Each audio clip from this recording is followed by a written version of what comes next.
Coast Guard vessels as well as local fireboats helped with this search. Again, one sailor still missing. Our team coverage picks up with 10 on your sides and McNamara. Ann? Happening right now, some of those boats are headed back to Little Creek and possibly the Shearwater back to Portsmouth where we are tonight.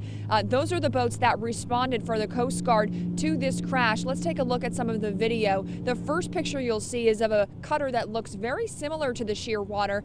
That cutter was just 2 miles from this crash. It was doing the routine patrol when it got the call right around 11 a.m. that there was a Navy aircraft in distress. When the crew got there, they saw the MH-53E. You're seeing a picture of an aircraft similar to that one. They were the first seaborne vessel at the scene. There were already other Navy helicopters there pulling up some of the passengers. There were 4 passengers visible. 2 were pulled into the helicopter. 2 were still in the raft when the cutter arrived. There were also 2 other boats. These were the ones from Little Creek. There was a 25-foot response boat and a similar looking boat 45 feet. They both responded, and what these vessels did is they searched for debris in hopes that it would lead to the missing passenger. Here's what the Coast Guard had to say about this mission.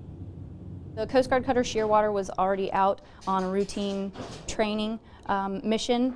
Luckily, not too far off from where the crash actually took place.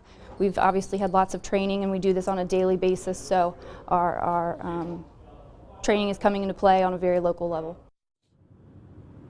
And this one really hits close to home for all of the service members in this area. We're told the Coast Guard did not pull any of those people from the water, but they are providing that support system that the Navy needs, and they said they'll continue to provide that support until they have found that 5th passenger.